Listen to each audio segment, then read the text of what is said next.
नमस्कार मित्रांनो, राज्यसेवा मुख्य परीक्षा 2023 पेपर ॲनालिसिस आपण घेऊन आलेलो आहोत। यापूर्वी आपण इतिहास आणि भूगोल कंप्लीट केलेला आहे। त्याचबरोबरीने जो रिमोट सेन्सिंगचा पार्ट होता तो पण आपण कव्हर केला। आता त्यापुढचे जे क्वेश्चन्स आहेत 121 पासून तर 150 पर्यंतचे ते आपण कृषी या घटकामध्ये कव्हर करणार आहोत। यापूर्वीचे आमचे पेपर ॲनालिसिसचे व्हिडिओ जर तुम्ही बघितलेले नसतील तर ते तुम्ही नक्की बघा। चॅनलला सबस्क्राइब केलेलं नसेल तर चॅनलला आधी सबस्क्राइब करा आणि व्हिडिओ पूर्ण आवडल्याच्या नंतर नक्की लाईक करा। चला तर मग आपल्या आजच्या टॉपिकला आपण सुरुवात करू। 121 नंबरचा प्रश्न आपण बघतोय। हा 2023 मेनचा पेपर आहे। हा पेपर झाला होता बघा मित्रांनो 21 जानेवारी 2024 ला। आपण ए सेट बघतोय। 121 नंबरचा प्रश्न, खालीलपैकी कोणते भौतिक घटक परिसंस्थेचे अजैविक संरचना बनवतात? अजैविक संरचना म्हणजे काय? त्याला आपण अबायोटिक असं म्हणतो। बायोटिक आणि अबायोटिक तुम्हाला माहिती असेल। आता हा जो प्रश्न आहे आपल्या सिलेबसची कॉपी जर तुमच्या सोबत असेल तर तुम्हाला समजून जाईल की हा प्रश्न एन्व्हायरमेंटवर विचारलेला आहे। ठीक आहे, आपल्याला माहिती आहे की भूगोलाचं जे काही डिव्हिजन झालेलं आहे ते कशा पद्धतीने झालेलं आहे। आपलं बेसिक भूगोल, त्यामध्ये प्राकृतिक, त्यानंतर मानवी भूगोल, त्याच्यामध्ये मानवी वसाहती वगैरे विचारल्या जातात, लोकसंख्याशास्त्र विचारलं जातं। आता जो पार्ट चालू झालेला आहे तो पर्यावरणीय भूगोल। ठीक आहे, आणि मधल्या काळामध्ये आपण मागच्या व्हिडिओमध्ये रिमोट सेन्सिंगचा पण पार्ट कव्हर केला। आता हा जो पर्यावरणीय भूगोलाचा पार्ट कंप्लीट झाला त्यानंतर आपला काय चालू होईल? कृषीचा पार्ट चालू होईल। ठीक आहे, तर आपल्याला काय विचारताय? भौतिक घटक सांगा म्हणतायत ते परिसंस्थेचे अजैविक संरचना बनवण्यासाठी। तर ऑप्शन आहे सूर्यप्रकाश, वारा, पर्जन्यमान आणि तापमान। हे सगळे घटक कोणते आहेत? अजैविक घटक आहेत हे। आणि हे या घटकांमुळे काय होऊ शकतं? परिसंस्थेचे अजैविक। समजा आपण आता समजून घेऊयात कसं आहे या प्रश्नाला जर टॅकल करायचं असेल तर बघा, एक असतं बायोटिक आणि एक असतं अबायोटिक। अबायोटिकमधले जे काही घटक असतात ते कसे असतात? निर्जीव असतात। आणि बायोटिक म्हणजे काय? सजीव घटक असतात। ठीक आहे, तर त्यांनी आपल्याला काय सिंपल विचारलेलं आहे की फिजिकल कंपोनंट कोणते एका इकोसिस्टीमचे जे की अबायोटिक स्ट्रक्चर बनवतात? तर सूर्यप्रकाश निर्जीव आहे, वारा, पर्जन्यमान, तापमान हे सगळे जे घटक आहेत ते अबायोटिकमध्ये येतात। त्याच्यामुळे आपलं उत्तर काय असायला हवं? वरीलपैकी सर्व। ठीक आहे, अशा पद्धतीचा हा प्रश्न होता पर्यावरणीय भूगोल। पुढचा प्रश्न आलेला इथे रिमोट सेन्सिंगचा। रिमोट सेन्सिंगमध्ये खालीलपैकी कोणते घटक समाविष्ट होतात? ठीक आहे, आता आपण एक वन बाय वन आपण ऑप्शन वाचू। ऊर्जा स्त्रोत किंवा प्रदीपन, विकिरण आणि वातावरण। इंग्लिशमध्ये वाचलं थोडं चांगलं तुम्हाला अंडरस्टँडिंग होईल। एनर्जी सोर्स, त्यानंतर इल्युमिनेशन, रॅडिएशन आणि ॲटमॉस्फिअर। तर तुम्हाला माहिती असेल मित्रांनो की समजा आपण इथं अर्थ काढली,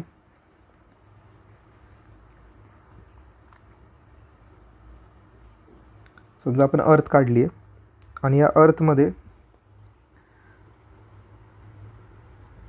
इथं समजा असं एक झाड आहे आणि आपण इथं सॅटेलाईट काढले।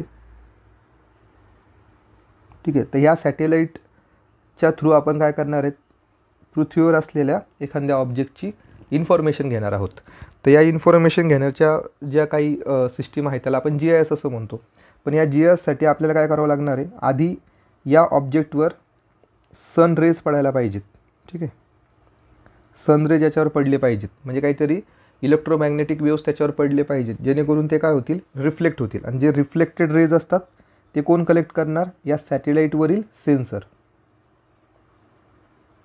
हे सेन्सर काय करणार? त्या इलेक्ट्रोमॅग्नेटिक वेव्सला कलेक्ट करणार आणि ती आलेली इन्फॉर्मेशन हे पृथ्वीवर पाठवणार आणि पृथ्वीवर एक कंट्रोल सेंटर असणार। कंट्रोल सेंटर, हे कंट्रोल सेंटरमध्ये भरपूर कम्प्युटर लावलेले असणार आहेत आणि त्या कम्प्युटरच्या थ्रू काय करणार आहे? आपण या इन्फॉर्मेशनला डिकोड करणार आहे। ठीक आहे, आणि या डिकोड झालेल्या इन्फॉर्मेशनपासून आपण मग त्या ऑब्जेक्टचा मॅप बनवू शकतो, त्या ऑब्जेक्टची माहिती काढू शकतो। त्या ऑब्जेक्टचा कलर कोणता आहे, त्या ऑब्जेक्टचा गुणधर्म काय आहे, तो ऑब्जेक्टचं टेम्परेचर किती आहे, बाकीचे जे काही प्रॉपर्टीज आहेत, फिजिकल प्रॉपर्टी असू दे, त्या सगळ्या प्रॉपर्टी काढण्याचं काम हे कुठे होत असतं? त्या इन्फॉर्मेशनला डिकोड केल्याच्या नंतर होत असतं। पण याच्यामध्ये सगळ्यात महत्त्वाचे कंपोनंट कोणकोणते? एक तर आपल्याला सॅटेलाईट लागणार, त्या सॅटेलाईटवर सेन्सर लागणार, ते सेन्सर लावल्याच्या नंतर तिथे इमिटर पाहिजे, तिथे ॲक्सेप्टर पाहिजे, ठीक आहे, रिसिप्टर पाहिजे। मग नंतर तो जो आलेला मॅसेज आहे तो त्यांना परत कंट्रोल सेंटरला पाठवावा लागणार आहे. तर ह्या सगळे जे कंपोनंट आहे हे कशाशी निगडीत आहेत, रिमोट सेन्सिंगशी निगडीत आहेत. ठीक आहे, आता आपण बघूयात इथं काय म्हणता येते. एनर्जी सोर्स गरजेचं आहे, इल्युमिनेशन, रॅडिएशन, ॲटमॉस्फिअर पण गरजेचं आहे. ठीक आहे, पुढे जर आपण बघितलं इंग्लिशमध्येच आपण वाचूयात. Interaction with target, recording energy by sensor. ठीक आहे, आत्ताच आपण बोललो की इंटरॅक्शन विथ टार्गेट, समजा आपलं हे टार्गेट आहे आणि पुढं काय, रेकॉर्डिंग एनर्जी बाय सेन्सर. सॅटेलाईटवर काय असतं, आपलं सेन्सर असतं. हे पण घटक त्याच्यामध्ये असतात, रिमोट सेन्सिंगमध्ये असतात. म्हणजे ए पण असायला पाहिजे, ब पण असायला पाहिजे. पुढे ट्रान्समिशन, रिसेप्शन, प्रोसेसिंग, इंटरप्रिटेशन आणि ॲनालिसिस. ठीक आहे, आत्ताच आपण जे बोलण्यामध्ये सांगितलं काय होणार, आधी ट्रान्समिशन होणार, मग रिसेप्शन होणार सेन्सरवर, मग त्याचं कंट्रोल सेंटरला पाठवल्याच्यानंतर त्याचं प्रोसेसिंग होणार, मग त्याचं इंटरप्रिटेशन केलं जाणार आणि मग त्याचं ॲनालिसिस, शेवटी निष्कर्ष काढले जाणार. तर हे सगळे जे घटक आहेत ते कशामध्ये येतात, आपले रिमोट सेन्सिंगमध्ये येतात. त्यानंतर आहे डी नंबर ऑफ ॲप्लिकेशन. आता एवढी सगळी इन्फॉर्मेशन भेटल्याच्यानंतर त्याचं ॲप्लिकेशन काय असणार, त्याचा मॅप बनवणार किंवा इतर जे काही संस्था आहेत त्यांना ते माहिती पुरवल्या जाणार, ते त्याचं ॲप्लिकेशन झालं. म्हणजे हे सगळे जे घटक आहेत ते आपले रिमोट सेन्सिंगमध्ये येतात. त्याच्यामुळे आपलं उत्तर काय असायला हवं इथे, वरीलपैकी सर्व. ठीक आहे, म्हणजे मायनर गोष्टी तुम्ही वाचायच्याच ऑप्शनमधल्या आणि आपण जो कन्सेप्च्युअल केलेला अभ्यास आहे त्याला रिलेट करायचं, तर असे प्रश्न तुमचे सॉल्व्ह होतील. पुढे जाऊयात. खालीलपैकी कोणती संवर्धन जीवशास्त्राची नैतिक तत्वे नाहीत. ठीक आहे, म्हणजे ते काय विचारतं आहे आपल्याला, following are not ethical principles of conservation biology. आता इथं आपण या शब्दांची फोड जर केली तर आपल्याला लवकर आन्सरपर्यंत पोहोचता येतं. तर बघा इथे शब्द काय वापरलेला आहे, कन्झर्वेशन बायोलॉजी. म्हणजे आपल्याला संवर्धन करायचं आहे जीवशास्त्राचं, तर त्याचे नैतिक तत्वे कोणते नाहीत असं विचारतायत. त्याच्या आधी आपल्याला काय माहिती पाहिजे की नैतिक तत्व कोणकोणती आहेत की जे आपल्या जीवशास्त्राचं काय करतात, संवर्धन करतात. त्याच्यामध्ये जर आपण बघितलं, पहिलं असतं आपलं प्रिझर्विंग बायोडायव्हर्सिटी. दुसरं जर तत्व आपण बघितलं त्याच्यामध्ये आहे कंटिन्यूइंग इव्होल्युशन होत राहायला पाहिजे. मग मी इथे दोनच लिहितोय. कन्झर्वेशन ऑफ बायोलॉजी जर करायचं असेल तर जी काही जैवविविधता असते आपल्या पर्यावरणामध्ये आढळणारी, ती जैवविविधता ही वाढलेली पाहिजे, तर आपण बायोलॉजीचं कन्झर्व करू शकतो. त्यानंतर इव्होल्युशन होत गेलं पाहिजे, म्हणजे उत्क्रांती जी आपण म्हणतो, उत्क्रांती जर होत असेल एखाद्या सिस्टीममध्ये तर काय होतं, ते जैवशास्त्रासाठी ती चांगली गोष्ट असते. तर ह्या झाल्या कन्झर्वेशनच्या बायोलॉजीच्या कन्सेप्ट. पण आपल्याला इथं काय विचारतं आहे, इथिकल प्रिन्सिपल कोणकोणते. ऑप्शन वाचून आपण समजून घेऊ. सजीवांची विविधता चांगली आहे. जर कधी सजीवांची विविधता चांगली असेल, म्हणजे जैवविविधता चांगली असेल, तर हे तत्व काय असणार आहे कन्झर्वेशन ऑफ बायोलॉजीसाठी. बघा इथे जर आपण रिलेट केलं याच्यासोबत, प्रिझर्विंग बायोडायव्हर्सिटी, ते त्याच्या संबंधात तो तत्व येतं आहे. त्यानंतर पर्यावरणीय गुंतागुंत वाईट आहे, इथं वाईट आहे म्हणता येते, तर हे नैतिक तत्व नाही आहे.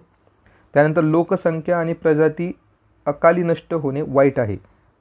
अकाली नष्ट होणे वाईट आहे, बरोबर आहे, कारण की आपल्याला काय करायचं, इव्होल्युशनला प्रमोट करायचं आहे, प्रिझर्विंग बायोडायव्हर्सिटी करायची. बायोडायव्हर्सिटी करत असेल तर हे नष्ट होणे वाईट आहे. जर हे बघितलं तर बरोबर आहे, म्हणजे हे तत्व येऊ शकतं. त्यानंतर जैवविविधतेला बाह्य मूल्य आहे, तर हे चुकीचं आहे. तर biology diversity has a extrinsic value नाही त्याची. आपण बोललो आहे की कन्झर्वेशन बायोलॉजीसाठी बायोडायव्हर्सिटी गरजेची आहे. म्हणून आपण जर बी आणि डी बघितलं तर बीमध्ये काय म्हणतं आहे, पर्यावरणीय गुंतागुंत वाईट आहे, आणि डीमध्ये काय म्हणतं आहे, जैवविविधतेला बाह्य मूल्य आहे.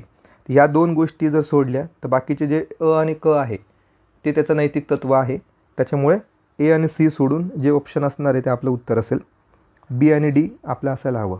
ठीक आहे, म्हणजे बेसिकली हा प्रश्न तिथं पेपर्स तुम्ही सॉल्व करताना तुम्हाला तो तिथं आठवला पाहिजे किंवा सुचला पाहिजे की आपण कशा पद्धतीने लॉजिक लावता येईल. सगळ्यात पहिले तुम्ही काय करायचं, त्याचे फोड करायची की कन्झर्वेशन बायोलॉजी काय असतं, आणि त्यानंतर मग विचार करायचा की खालीलपैकी कोणकोणते ऑप्शन हे कन्झर्वेशन बायोलॉजीच्या विरोधातले आहेत, आणि मग त्यानुसार हा प्रश्न अटेम्प्ट करायचा. पुढे जाऊयात. जागतिक तापमान वाढीमध्ये हरितगृह वायूचे योगदान चढत्या क्रमाने आपल्याला लावायचे. असा एक पण एक्झाम झालेला नाही आयोगाची की त्याच्यामध्ये हरितगृह वायूवर प्रश्न विचारलेला नाही आहे.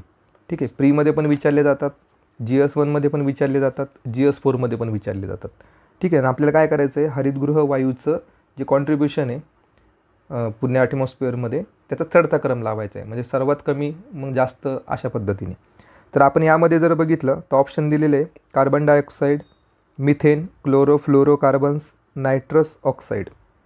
तर यामध्ये सर्वात जास्त जे कॉन्ट्रीब्युशन असणार आहे ते कोणाचं असणार आहे, CO2चं असणार आहे. ठीक आहे, CO2चं सर्वात जास्त कॉन्ट्रीब्युशन असणार आहे. म्हणजे CO2 कुठं पाहिजे आपल्याला, सगळ्यात लास्टला पाहिजे. ए ऑप्शन सगळ्यात लास्टला, हे 3 ठिकाणी. ठीक आहे, मग कार्बन डायऑक्साईडच्या नंतर कोणता येतो, मिथेन येतो. तर मिथेन आपल्याला 2 नंबरला ठेवायचे. ठीक आहे, मग मिथेन आपल्याला मागून 2 नंबरला शोधावं लागेल. तर मागून 2 नंबरला इथे पण आहे, इथे पण आहे, म्हणजे हे 2 ऑप्शन ते गेले आपले. ठीक आहे, आता आपले ऑप्शन काय उरले, 3 आणि 4. आता आपल्याला क्लोरोफ्लोरोकार्बन आणि नायट्रस ऑक्साईड या दोघांमध्ये ठरवायचं आहे की कोण सर्वात कमी कॉन्ट्रीब्यूट करतं. यातलं जर आपण बघितलं तर नायट्रस ऑक्साईड हे सर्वात कमी योगदान करत असतं ग्रीन हाऊस गॅसमध्ये, त्याच्यामुळे त्याला 1 नंबरला ठेवावं लागेल. मग डी म्हणजे 4 नंबर आपलं उत्तर असणार आहे. म्हणजे आपण जर आता बघितलं याचा क्रम कसा लागेल, तर सर्वात कमी कॉन्ट्रीब्युशन कोणाचं आहे, नायट्रस ऑक्साईडचं. त्यानंतर कोणाचं आहे, क्लोरोफ्लोरोकार्बन. त्यानंतर मिथेन येतं आणि त्यानंतर CO2 येतं. ठीक आहे, अशा पद्धतीने ग्रीन हाऊस गॅसवर हा प्रश्न आलेला होता. पुढचा प्रश्न आहे, खालीलपैकी कोणती विधाने कोणत्याही परिसंस्थेमध्ये समजण्यासाठी ऊर्जावान बिंदू मानली जातात. परिसंस्थेवर आलेला परत प्रश्न आहे हा. त्यामध्ये जर आपण बघितलं, पहिलं ऑप्शन आहे एकूण आणि निव्वळ उत्पादन, the gross and net production.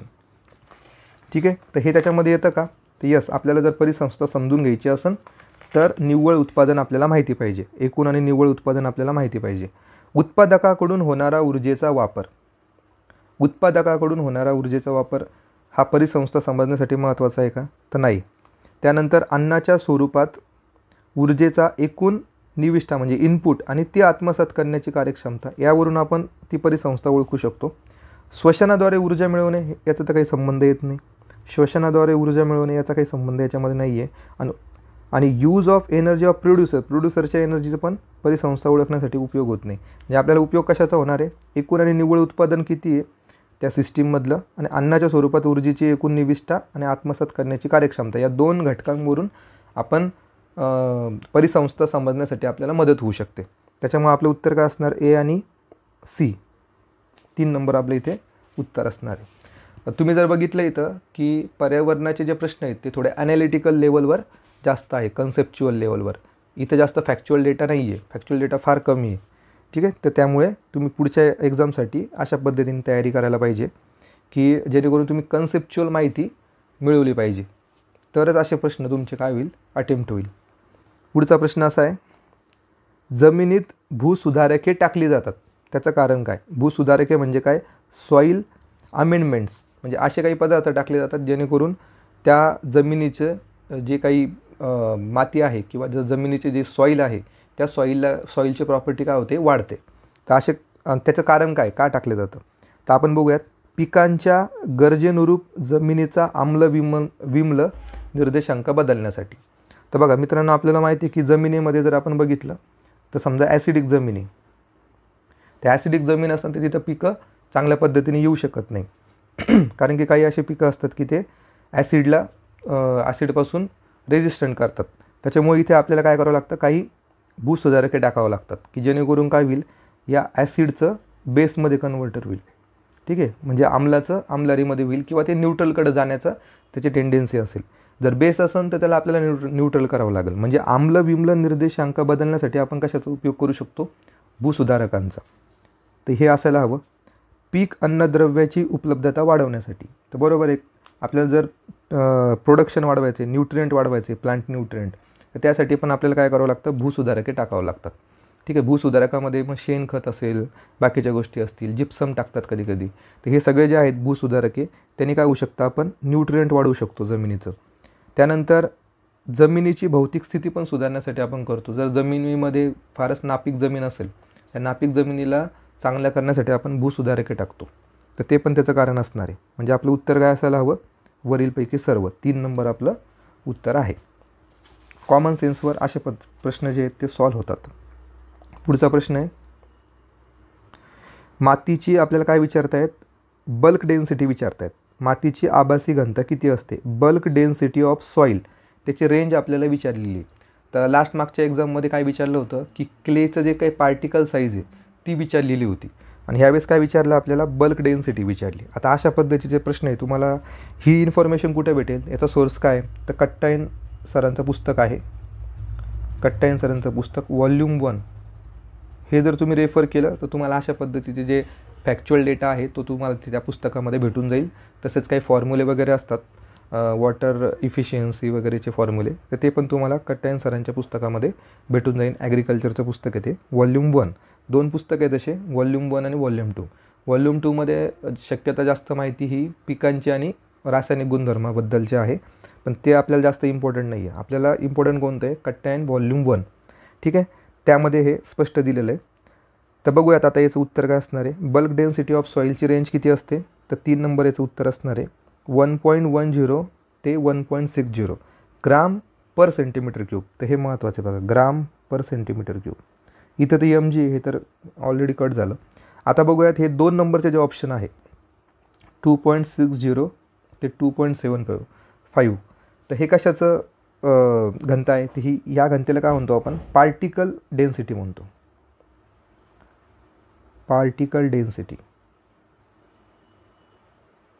ठीक आहे, म्हणजे आपण त्याला कण घनता, मातीच्या कणांची घनता असं पण म्हणू शकतो आपण. कारण की आता ह्यावेळेस जर बल्क डेन्सिटी विचारली असेल तर नेक्स्ट एक्झामला आपल्याला पार्टिकल डेन्सिटी विचारू शकतात. तर पार्टिकल डेन्सिटीची रेंज आपल्याला माहिती पाहिजे, ती किती असणार आहे, 2.60 ते 2.75. आणि याचंच जर आपण हाफ केलं, याला आपण हाफ केलं तर आपल्याला काय भेटते, बल्क डेन्सिटी भेटते. म्हणून असं तुम्ही लक्षात ठेवा, bulk density is equals to 1/2 particle density.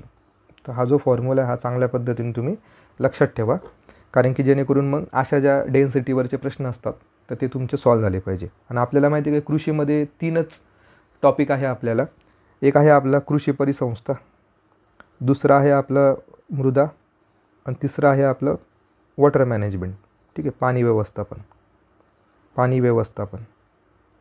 बस या 3 टॉपिकवरच आपलं काय आहे, कृषी हा सब्जेक्ट आहे. ठीक आहे, त्याच्यामुळे हे 3 टॉपिक तुम्ही चांगले करा. एक तर तुम्ही सोर्सेस वापरू शकतात, कट्टाईन सरांचं पुस्तक, आणि आपले जे स्टेट बोर्ड आहेत 11वीचं आणि 12वीचं, तर तेही तुम्ही रेफर करू शकतात. पुढच्या प्रश्नावर जाऊ. चुनखडीयुक्त जमिनीत खालीलपैकी कोणत्या सूक्ष्म अन्नद्रव्याची उपलब्धता कमी होते. ठीक आहे, चुनखडीयुक्त जर जमीन असेल तर त्यात कोणते अन्नद्रव्य कमी असतात. तर ऑप्शन आहे तांबे, जस्त, मॉल्बिडेनम आणि बोरॉन. तर जर चुनखडीयुक्त जमीन असेल तर त्याच्यामध्ये झिंक या सूक्ष्म अन्नद्रव्याची उपलब्धता कमी असते. झिंक फार कमी असतं त्याच्यामध्ये. ठीक आहे, तर फॅक्च्युअल डेटा आहे, लक्षात ठेवा. 2 नंबर याचं उत्तर असणार आहे. पुढे जाऊयात. 2 विधानं दिलेली आहेत इथे, आणि त्या 2 विधानांपैकी आपल्याला बरोबर किंवा चूक असं सांगायचं आहे. क्लॉस्ट्रिडियम हे ॲनॉर्बिक बॅक्टेरिया असून ते सेल्युलोजच्या विघटनात सहभागी असतात. 2 नंबरचं विधान, बॅसिलस आणि सुडोमोनस हे जे जीवाणू आहेत ते पॉलीपेप्टाईडचे विघटन करतात आणि ॲमिनो ॲसिड आम्ल तयार करतात. तर बघा इथे आपण जर बघितलं तर आपल्याला 3 त्यांनी बॅक्टेरिया दिलेले आहेत, क्लॉस्ट्रिडियम, त्यानंतर सुडोमोनस आणि बॅसिलस.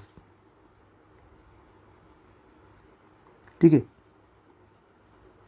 तर आपण जर जनरल सायन्स करत असू तर जनरल सायन्समध्ये पण ह्या जीवाणूंवर प्रश्न आलेले असतात.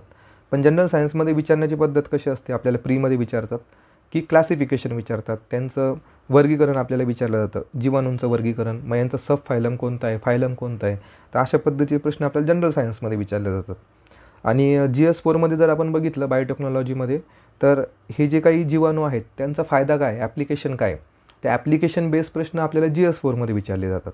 आणि ॲग्रिकल्चरमध्ये आपल्याला काय विचारलं जातं की त्याचं कृषीच्या निगडीत किंवा कृषीच्या संदर्भात कोणकोणते काम आहेत ते विचारले जातात. किंवा आपण बघत असू बघा की त्याच्यामध्ये आपल्याला रायझोबियम वगैरे विचारलं जातं, म्हणजे नायट्रोजन फिक्सेशन वरचे जे जीवाणू असतात तर ते आपल्याला विचारण्याची पद्धत ही आपल्या कृषीमध्ये असते. तर त्यामुळे तुम्हाला काय करावं लागतं, एकच टॉपिक हा 3-3 ठिकाणी अभ्यासावा लागतो. त्याच्यामुळे तो एकदाच चांगला करून ठेवायचा, जेणेकरून तुम्हाला जनरल सायन्सला हेल्प होईल, कृषीमध्ये पण हेल्प होईल आणि GS4ला पण हेल्प होईल. तर हे दोन्ही पण विधान जर बघितलं आपण इथं बरोबर आहे, कारण क्लॉस्ट्रिडियम हे ॲनोरबिक बॅक्टेरिया असतात आणि ते सेल्युलोजचं विघटन करतात, हे तुम्ही लक्षात ठेवा. आणि बॅसिलस आणि सुडोमोनस जे आहेत ते पॉलिपेप्टाइडचं विघटन करून काय करतात, ॲसिड बनवतात. कोणतं, अमिनो ॲसिड बनवतात. ठीक आहे, दोन्ही विधानं इथे काय आहेत, बरोबर आहेत. पुढे जाऊयात. जमिनीत पाणी साचल्यामुळे वनस्पतींना इजा पोहोचते, कारण जमिनीतील डॅशचे प्रमाण कमी होते आणि विषारी पदार्थ जमिनीत साचतात. तर कशाचं प्रमाण कमी होतं समजा पाणी साचल्याच्या नंतर? कार्बनचं होतं का? वॉटरचं तर नसणारच, वॉटर तर ऑलरेडी आहे त्याच्यामध्ये. त्याच्यामुळे आपण तर वॉटरचं प्रमाण कमी होतं असं म्हणू शकत नाही. कार्बन पण नाही. त्याचं उत्तर काय असणार आहे, ऑक्सिजन. ठीक आहे, बेसिक आहे की जर आपण बघितलं तर समजा इथं पाणी साचलेलं आहे, जमिनीवर पाणी साचलेलं आहे भरपूर प्रमाणात. तर भरपूर प्रमाणात जर पाणी साचलेलं असेल तर ज्या इथलचे रूट्स असतात, हे प्लांट्स आहे समजा, या प्लांटचा जो रूट्स आहे, या रूट्सला काय भेटणार नाही, या रूट्सला ऑक्सिजन भेटणार नाही. ठीक आहे, O2 भेटणार नाही, कारण की पाणी साचलेलं असल्यामुळे. त्याच्यामुळे इथं काय असायला हवं, O2 चे प्रमाण कमी होतं आणि त्यातल्या त्यात विषारी पदार्थ जमिनीमध्ये मग साचले जातात. ठीक आहे, त्याच्यामुळे याचं उत्तर काय, ऑक्सिजनचं प्रमाण इथं कमी होत असतं. चला पुढे जाऊयात. भारतातील सर्वोच्च गुरुत्वाकर्षण धरण म्हणजे highest gravity dam in India कोणतं आहे? तर भाकरा नांगल याचं उत्तर. पुढे जाऊयात. 2 विधानं दिलेली आहेत. भात पीक हे पाणथळ जमिनीसाठी सर्वात जास्त प्रतिरोधक आहे. आणि दुसरं विधान दिलेलं आहे, बाजरी पीक बाल्यावस्थेत हे पाणथळ जागेत संवेदनशील म्हणजे बळी पडणारे असतं. ठीक आहे, आता याच्यामध्ये लॉजिक कसं लावू शकता तुम्ही, कारण की 2 प्रश्न असे झाले की 2 विधानं विचारलेले, तर त्याच पद्धतीचा हा प्रश्न विचारलेला आयोगाने. तर जर आपल्याला माहीत असेल राईस, जर आपण राईस हा क्रॉप घेतला की तुम्हाला माहिती आहे की भात हे पीक हे खूप जास्त पाण्यामध्ये हे उगवलं जात असतं. कोकण साईडला जर आपण बघितलं तर कोकणामध्ये गुडघ्यापर्यंत पाणी असतं, त्या शेतामध्ये भात येत असतो. ठीक आहे, म्हणजे याचा अर्थ काय की तो जो पीक आहे, भात हे नावाचं पीक आहे, ते कसं असतं, पाण्यासाठी, पाणथळ जमिनीसाठी जास्त प्रतिरोधक असतं. तो प्रतिरोध करू शकतो म्हणून तिथे टिकू शकतो. त्याच्यामुळे पहिलं विधान हे बरोबर आहे. ठीक आहे, जास्त तो resistance, water logging resistant crop आहे हा राईस. त्याच्यामुळे पहिलं विधान बरोबर आहे. दुसरं काय, बाजरी पीक. आपल्याला माहीत असेल की बाजरी किंवा ज्वारी हे जे पीक आहेत हे शक्यतो कुठे येतात, कोरडवाहू जमिनीमध्ये हे उगवले जातात. किंवा राजस्थान साईडला जर बघितलं तर बाजरी हे पीक येत असतं. तर बाजरी ह्या पिकाचं कसं असतं की त्याला पाणी फार कमी लागतं. ठीक आहे, कोरडवाहू शेतीमध्ये पण ते येत असतं. त्याच्यामुळे बाल्यावस्थेत जर पाणथळ जागेत ते असेल, पाणथळ जागा झालेली असेल, तर तिथे जर बाजरीचं पीक असेल तर ते काय होऊ शकतं, बळी पडू शकतं. ते संवेदनशील असतं पाण्यासाठी, कारण की त्याला जास्त पाणी लागत नाही, कमी पाण्यावर ते जास्त ग्रो करत असतं. त्याच्यामुळे दुसरं विधान काय आहे, बरोबर आहे. ठीक आहे, म्हणजे भात पीक जे आहे ते वॉटर लॉगिंग रेजिस्टंट क्रॉप आहे. आणि दुसरं काय, बाजरी हे बाल्यावस्थेत त्याला पाणथळ जागा लागत नाही, कारण की ते संवेदनशील असतं. त्याच्यामुळे 2 निवेदनं इथं काय आहेत, बरोबर आहेत. म्हणजे आयोगाचा हा कृषीमध्ये प्रश्न विचारण्याचा ट्रेंड काय आहे की 2 विधानं द्यायचे आणि त्या 2 विधानांना बरोबर किंवा चूक अशा पद्धतीने प्रश्न विचारायचा. पुढे जाऊयात. 133 नंबरचा प्रश्न. खालीलपैकी कोणते तत्व हे पाणलोट व्यवस्थापनाशी संबंधित आहेत? पाणलोट म्हणजे काय, जे आपण जिथं नदी असते, समजा नदी असते किंवा कॅचमेंट एरिया असतो, तर त्या ठिकाणी पाणी साठलं जातं. तर त्या पाणी साठण्याची जी काही पद्धत असते, पाणी साठवून ठेवण्याची, त्याला आपण पाणलोट व्यवस्थापन असं म्हणतो. ठीक आहे, तर बघूयात आपण त्याचे तत्व काय काय. जमीन वापर वर्गीकरणावर आधारित जमिनीचा वापर. ठीक आहे, हा त्याच्याशी संबंधित आहे का? तर यस, बरोबर आहे. कारण की जर जमीन वापर वर्गीकरणाशी संबंधित तो पाणलोट क्षेत्र असतं. पाणलोट क्षेत्राचं व्यवस्थापन करताना ते गरजेचं असतं. पाणलोट क्षेत्रासाठी योग्य पीक पद्धतीचा शोध घेणे. ठीक आहे, तर हे पण त्याच्यामध्ये येणार. त्यानंतर प्रति युनिट वेळ, प्रति युनिट पाणी आणि जास्तीत जास्त उत्पादकता वाढवणे, हे पण पाणलोट व्यवस्थापनाशी संबंधित असतं. सीमांत आणि पडीक जमिनीची सुरक्षित वापर. ठीक आहे, तर हे पण त्याच्यामध्ये येतं. म्हणजे काय, पाणलोट क्षेत्राचं व्यवस्थापन करताना ह्या सगळ्या गोष्टी आपण काय करत असतो, लक्षात घेत असतो. वॉटरशेड एरिया आपण त्याला असं म्हणतो. म्हणजे आपलं उत्तर काय असायला हवं, 3 नंबर. ठीक आहे, वरीलपैकी सर्व. या सगळ्या गोष्टी या पाणलोट क्षेत्राच्या किंवा पाणलोट व्यवस्थापनामध्ये येत असतात.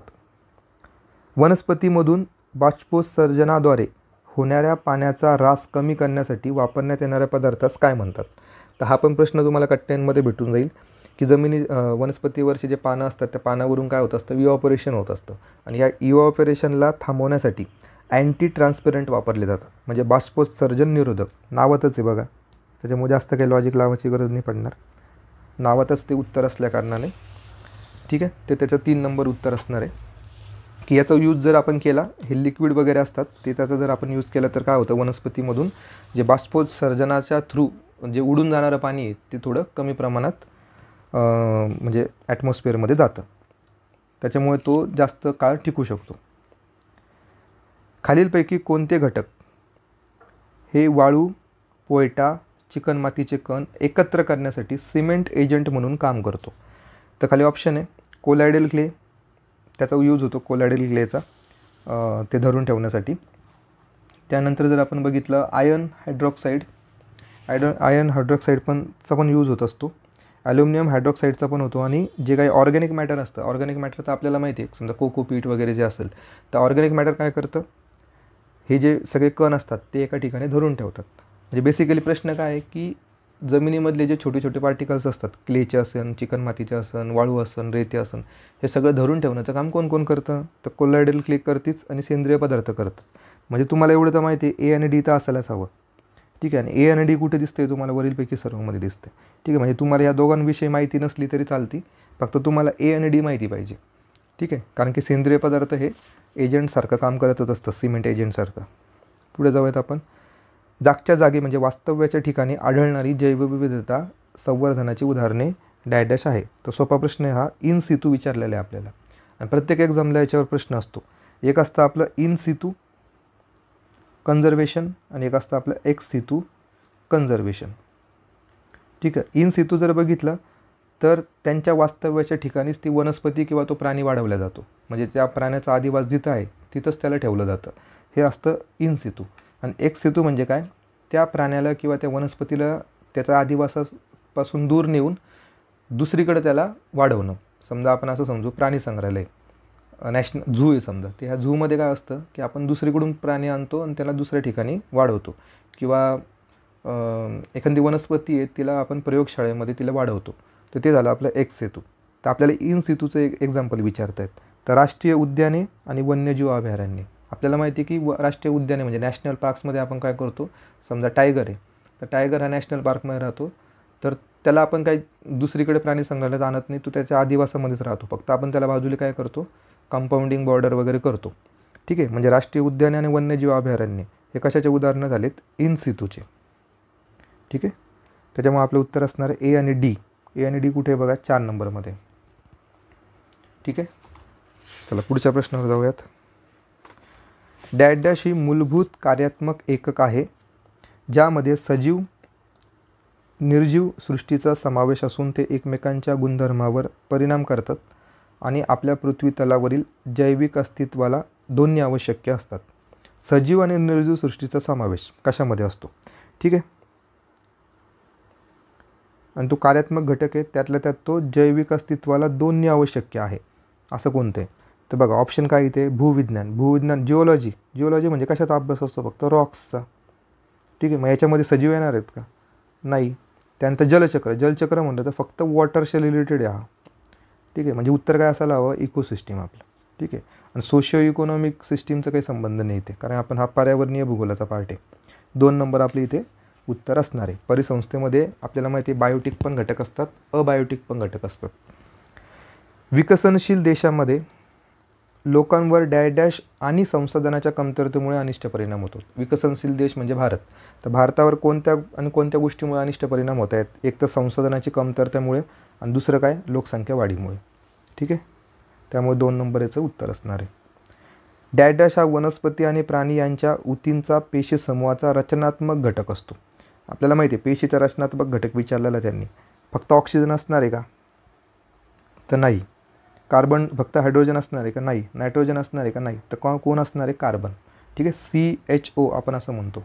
ठीक आहे. त्यातला कार्बन सगळ्यात महत्त्वाचा असतो, कारण की कार्बन हा काय असतो, त्याचा बिल्डिंग ब्लॉक असतो कोणत्या पण प्लांटचा आणि ॲनिमल टिश्यूचा. ठीक आहे. त्याच्यामुळे कार्बन याचं उत्तर असणार आहे.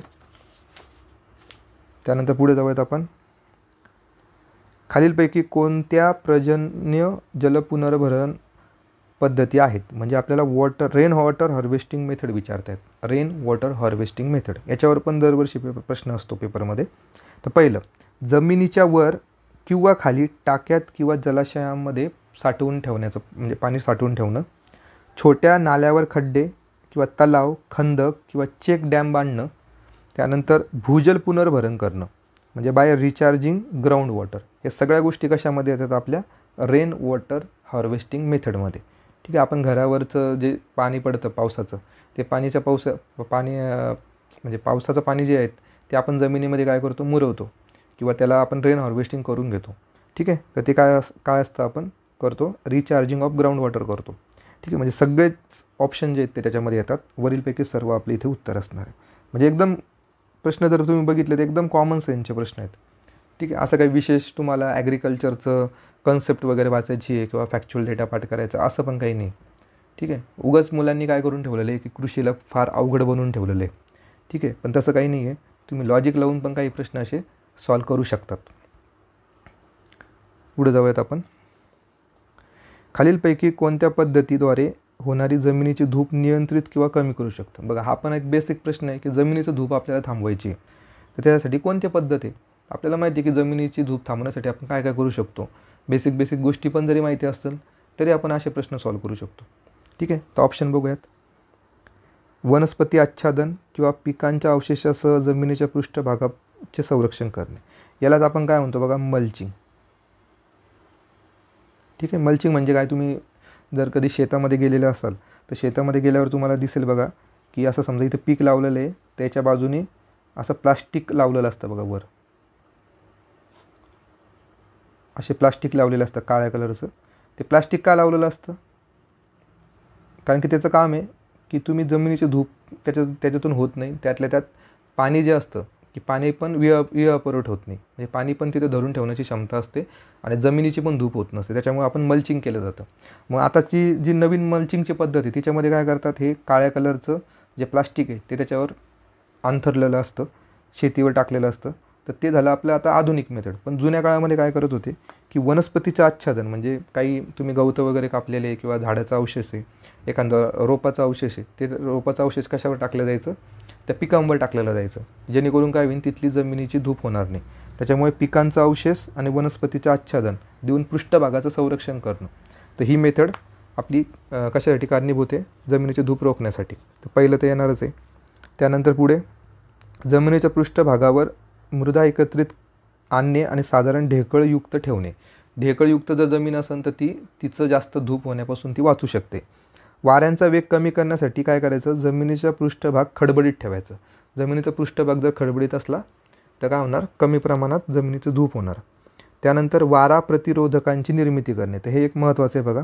विंड ब्रेक्स लावायचे. ते आपण मागच्या पण PYQमध्ये याचं एक्सप्लेनेशन घेतलं होतं. समजा इथे पीक आहे, हे सगळे पीक आहे, पण आपल्याला माहिती आहे की ह्या साईडनी काय येत आहेत? वारं येते.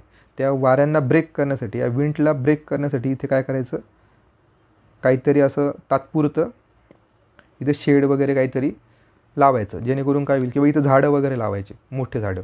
तर या झाडांनी काय होऊ शकतं? किंवा बाड वगैरे असतात ते लावू शकता, किंवा तुम्ही छोटे जे काही तण असतात ते लावू शकतात, किंवा रोपं लावू शकतात, जेणेकरून काय व्हायला पाहिजे की हे जे या साईडने येणारे जे वारं आहेत त्याला कुठेतरी ब्रेक झालं पाहिजे, जेणेकरून आपले जे पिकं आहेत त्या पिकांना नुकसान व्हायला नाही पाहिजे. त्यासाठी आपण काय लावतो? विंड ब्रेक्स लावतो. या विंड ब्रेकचा पण यूज काय होतो की जमिनीवरची जी काही माती असते, धूप असते, ते धूप थांबवली जात असते. ठीक आहे. त्यामुळे हे सगळे जे ऑप्शन आहेत ते त्याच्यामध्ये यायला हवे. म्हणजे आपलं उत्तर काय असणार इथे? 4 नंबर. ठीक आहे.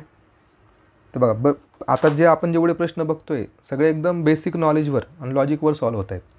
ठीक आहे. फक्त तुम्हाला एवढंच करायचं आहे की पेपरमध्ये हे शेवटचे प्रश्न असतात, आणि शेवटचे प्रश्न असल्याकारणानं आपलं तेवढा एनर्जी लॉस झालेली असते. तर ही एनर्जी लॉस न होता तुम्ही ऑप्शन हे खूप शांत चित्तेने वाचले पाहिजे.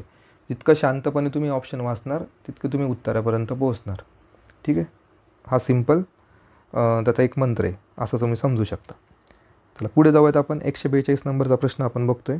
खालीलपैकी कोणती विधानं बरोबर आहेत? ठीक आहे, पहिलं, चुनखडीपासून तयार झालेली जमीन ही पांढऱ्या रंगाची असते.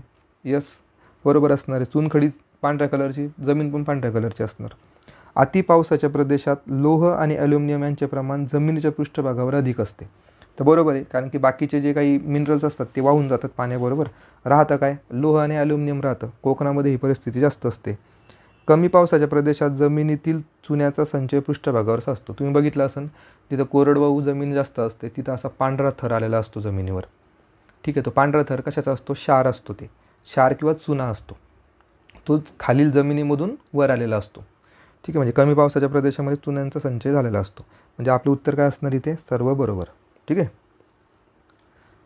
ABC. पुढचा प्रश्न आहे आपला, खालीलपैकी कोणत्या खतामध्ये नत्राचे प्रमाण सर्वात जास्त असतं? ठीक आहे, आता लगेच मुलांनी ऑप्शन बघितले लगेच युरिया उत्तर देऊन टाकतील मुलं. ठीक आहे, पण याचं युरिया आन्सर नाही आहे. याचं आन्सर काय आहे? अनहायड्रस अमोनिया. ठीक आहे, अनहायड्रस अमोनियामध्ये नायट्रोजनचं प्रमाण सर्वात जास्त असतं.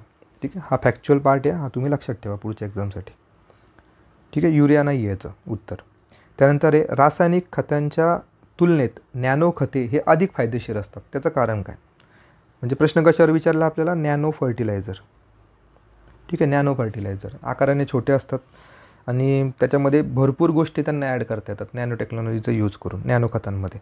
तर नॅनो खतांचा पहिला ऑप्शन वाचू आपण, अधिक पोषक द्रव्ये वापर कार्यक्षमता. म्हणजे याचं जे काही इफिशियन्सी असते किंवा आपण त्याला म्हणू हायर न्यूट्रिएंट यूज इफिशियन्सी असते नॅनो खतांची.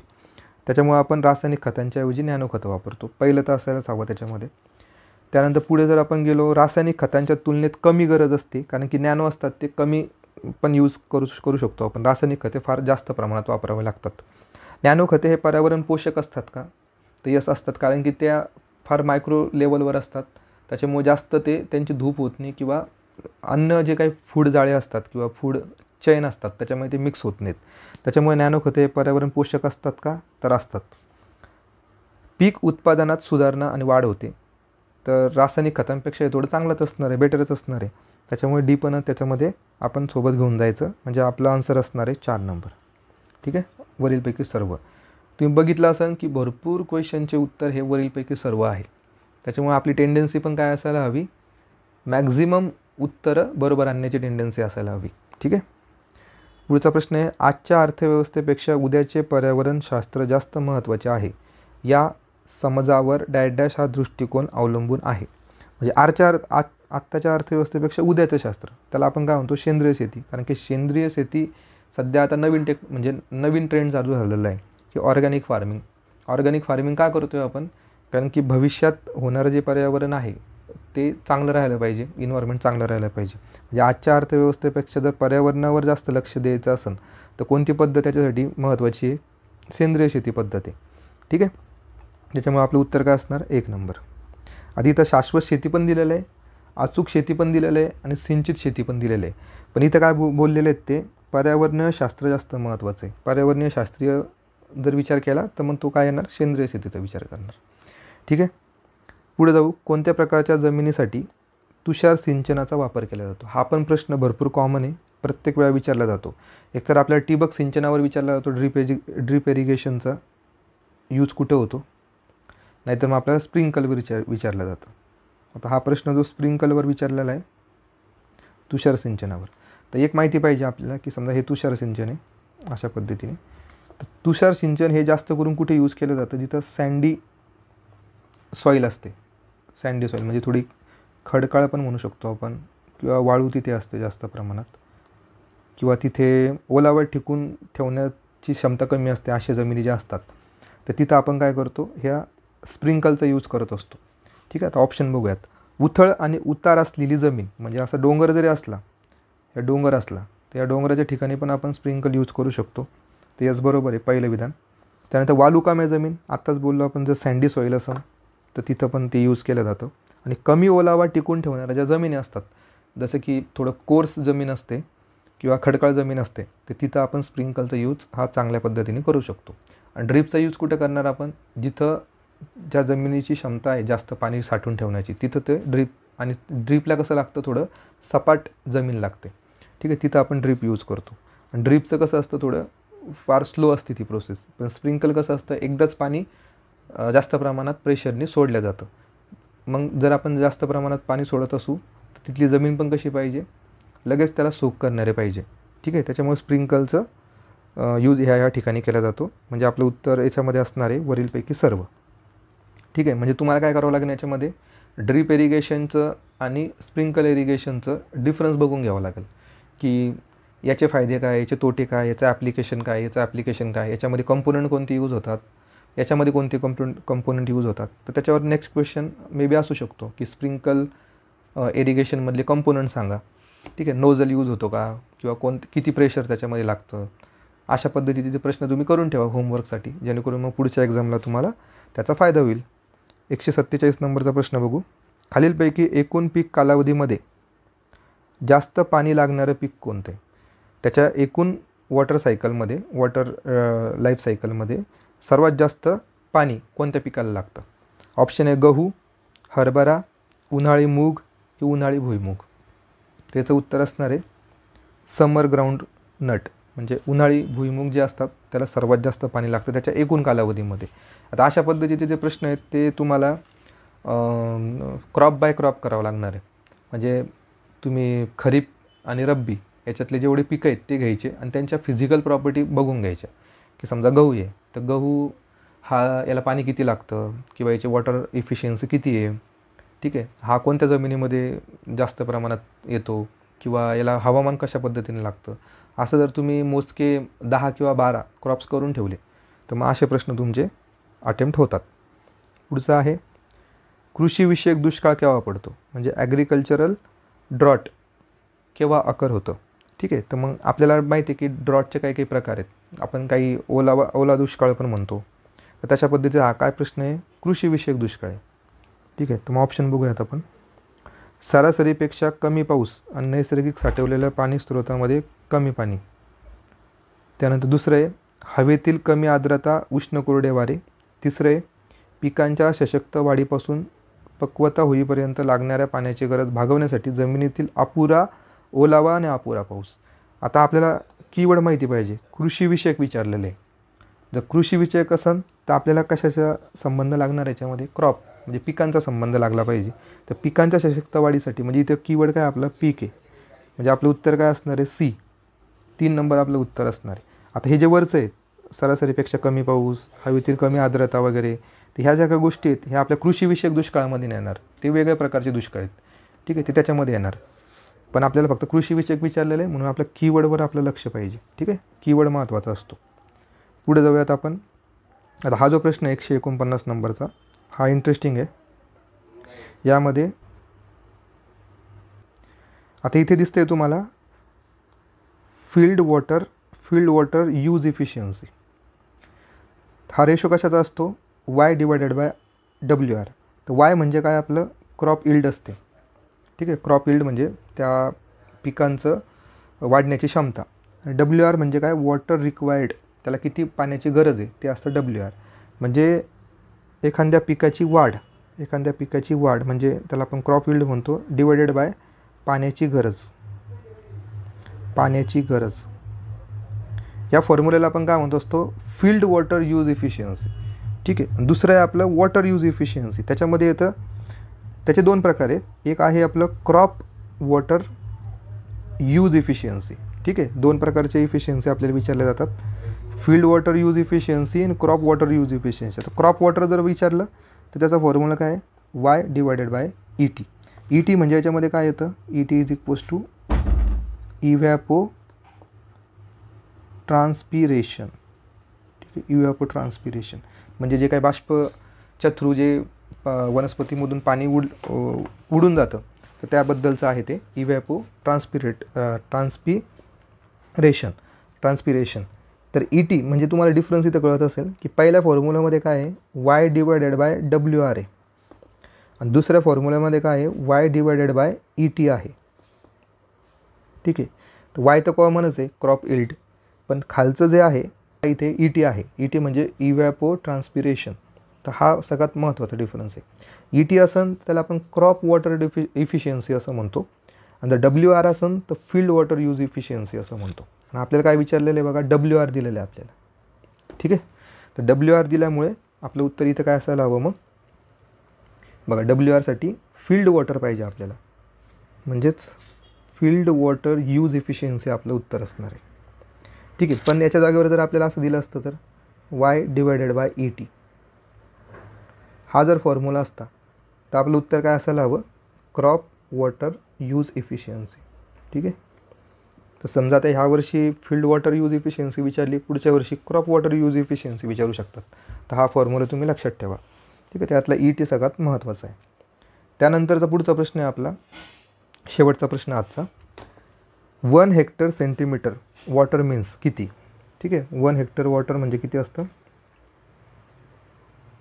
बघा, ऑप्शन दिलेले आहे 1000 लिटर, त्यानंतर 1,00,000 लिटर, 10,000 लिटर आणि 10,00,000 लिटर. तर हेक्टर सेंटीमीटर जर बघितलं तर त्याचं उत्तर असणार आहे आपलं 1,00,000 लिटर. ठीक आहे, एक्स्ट्रा इन्फॉर्मेशन सांगू आपण. 1 क्युबिक मीटर जर विचारलं तर ते किती असणार आहे, 1000 लिटर. ठीक आहे, म्हणजे क्युबिक मीटर विचारलं तरी लक्षात ठेवा, आणि हेक्टर सेंटीमीटर पाणी विचारलं तर ते 1,00,000 लिटर असतं. ठीक आहे, तर बघा मित्रांनो, अशा पद्धतीने आपण हा कृषीचा पार्ट पण कवर केला. म्हणजेच आपलं आता GS1 हे पूर्ण कवर झालेलं आहे. 150 प्रश्न आपण कवर केलेत. ठीक आहे, आधीचा आपला इतिहास 60 प्रश्न कवर झाले, नंतर आपण कृषी आणि रिमोट सेन्सिंग घेतला, आणि आता आपण कृषी घेतला. तर बघा मित्रांनो, तुम्हाला यावरून एक लक्षात येईल की पेपरची जी काठिण्य पातळी होती ती मीडियम टू हार्ड अशा पद्धतीची होती. आणि यासाठी जर आपण बघितलं तर सोर्सेस पण फार लिमिटेड आहे. असं पण नाही की तुम्हाला भरपूर सोर्सेस यूज करण्याची गरज पडते. ठीक आहे, त्याच्यामुळे GS1मध्ये तुम्ही स्कोअर चांगल्या पद्धतीने करू शकता. फक्त एवढंच आहे की तुमचं जी रिव्हिजन आहे ती रिव्हिजन ही चांगल्या प्रकारे झाली पाहिजे, आणि जो नेमका सोर्स तुम्ही वापरताय त्याच्यावर तुमचा विश्वास असायला पाहिजे. कारण की सोर्सवर डिपेंड जर तुम्ही असले तरच तुमचे मार्क येऊ शकतात. ठीक आहे, तुम्ही जर मल्टिपल सोर्सेस यूज केले तर तुमचे मार्क्स घसरण्याची शक्यता जास्त असते. ठीक आहे, तर बघा मित्रांनो, तुम्हाला जर हा व्हिडिओ आवडला असेल आणि आमचे बाकीचे पण व्हिडिओ जर आवडलेले असतील तर नक्की तुम्ही व्हिडिओला लाईक करा, तुमच्या मित्रांना शेअर करा. अजूनही चॅनलला सबस्क्राईब केलेलं नसेल तर नक्की सबस्क्राईब करा, आणि व्हिडिओ पूर्ण बघितल्याबद्दल धन्यवाद.